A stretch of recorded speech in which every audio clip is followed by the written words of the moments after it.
Welcome back to another Jeff Reviews for You. In this video, we are taking a second look at Emeril Lagasse's Power Grill 360. We are going to dehydrate, we are going to bake, and even try out the toast feature. So you know what?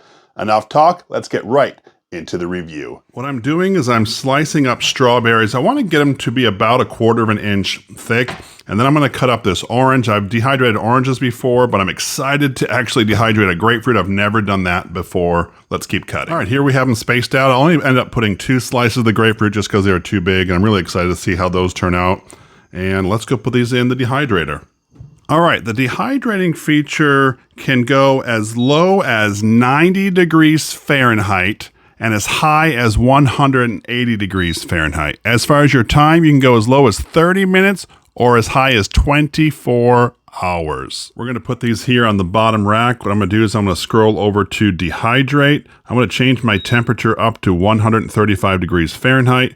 My timer, I'm actually gonna set this for about 12 hours. Now, I don't think it'll necessarily go that long, but I don't want to stop in the middle. So we're gonna close it up and hit start. I will say during the entire time I'll be dehydrating, I am going to leave the grill plate in there and I'm going to leave the lid on, just trying to keep as much of the heat in there as I can. We've been dehydrating for the past 3.5 hours and actually it looks like it's doing a pretty decent job. I don't want to open it just because I don't want to mess with the temperature that's in there.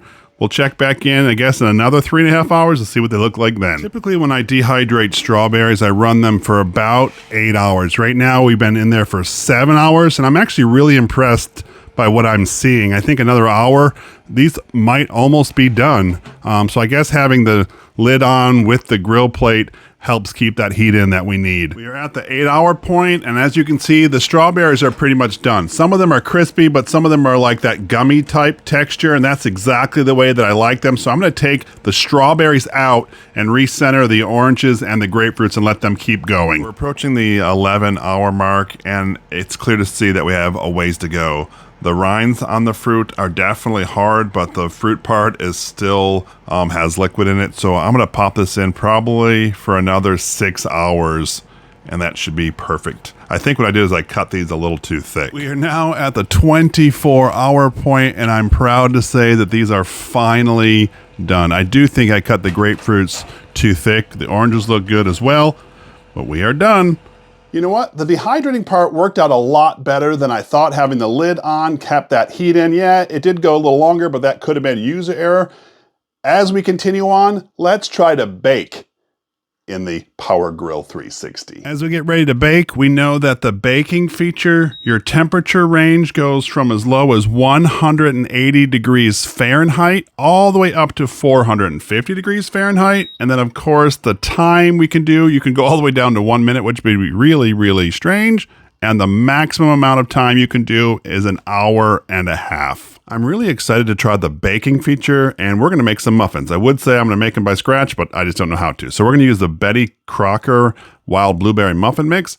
This is what I'm really excited about. My actual muffin pan fits in this air fryer. To get this started, we're gonna put this on bake. We have to turn this to 425 degrees Fahrenheit. Now that we're there, let's turn it on to preheat. I will say this has made some weird rattling noise this time, but hopefully that's just the table I'm sitting on. So we are ready. The directions tell us to set this in for about 15 to 20 minutes. So I'm gonna set the timer for 20 minutes and just keep an eye on it. Let's go. It's cool to see that we've only been in there for about 2 minutes and they are already starting to rise. We've been cooking now for 8 minutes and it looks as though the muffins on the right are rising better than the muffins on the left, and that could be because the fan to the air fryer is actually on the right side. About 5 minutes left. We want to just check these. They look like they're browning nicely. I'm going to put a fork in. It looks like it comes out relatively clean. I think we're actually going to be done. We've now let these rest for about 5 minutes. We're supposed to loosen them. I don't know if they're feeling like they're going to stick to the bottom of the pan, but I want to see what the bottom looks like. Oh, that one looks like it's absolutely cooked wonderfully. Let me take the rest of these out. I found them relatively easy to take out of the pan. I'm just moving around here with the fork a little bit just to make sure I break anything that might have stuck to the side and then bringing it over to the plate. In the end, I really am impressed with the muffins. Those muffins looked delicious, and guess what? They tasted even better. I am getting more and more impressed as I go along. Let's try to toast. Our final test for this review will be to toast. So we've got some English muffins, we have some Italian bread, and of course I have some cinnamon raisin bread. Let's pop these in the air fryer and toast them. The toasting feature, of course, defaults to level 3, but there are 5 different levels, and you can toast anywhere between 1 minute and 20 minutes. The top element heats, and so does the bottom. So you're supposed to have an even toast experience. When you toast, you actually use this upper rack. So I'm just going to slide these in. So if I start to move this dial over to toast, the preset is level 3, 550. So let's see what happens when we push start. Well, it doesn't look like we have to do any kind of preheat. So let's just pay attention to the toast, or at least the toast process. One thing I have noticed with the toasting setting that I did not recognize with the other ones is this is eerily quiet. When I ran every other setting so far, the fan has been on. This just seems to be heating up. This is getting warm, like this is getting hot to the touch. We have about 3.5 minutes left. We're anxiously awaiting. All right, it just beeped. Yes, it is toasted, but it is pretty light. I noticed the bread over here seems a little darker, at least on the top. So I guess this is all going to be a bit of trial and error. It defaulted at level 3. I would consider this toasted. It's just not very dark. We're going to try it again with just bread, and I have them alternated sides because I want to see just how even the toast is. We started originally on level 3. We're going to up that to level 4, and you might not be able to see it, but it says 7.5 minutes. Let's start the toast.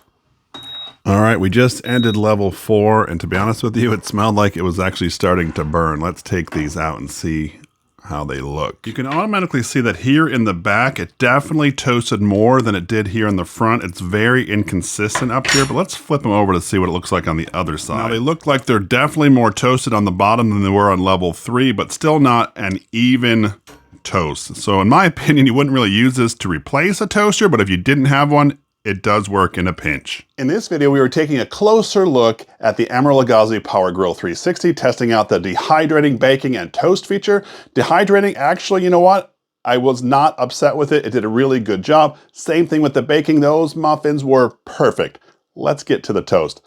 That was an epic fail. I actually gave the toast to my son, and he's like, man, why is the crust so hard? I can't even bite it. So you know what? Although it says it can toast, and yeah, maybe it does, the toast product is not very good and it was cooked inconsistently.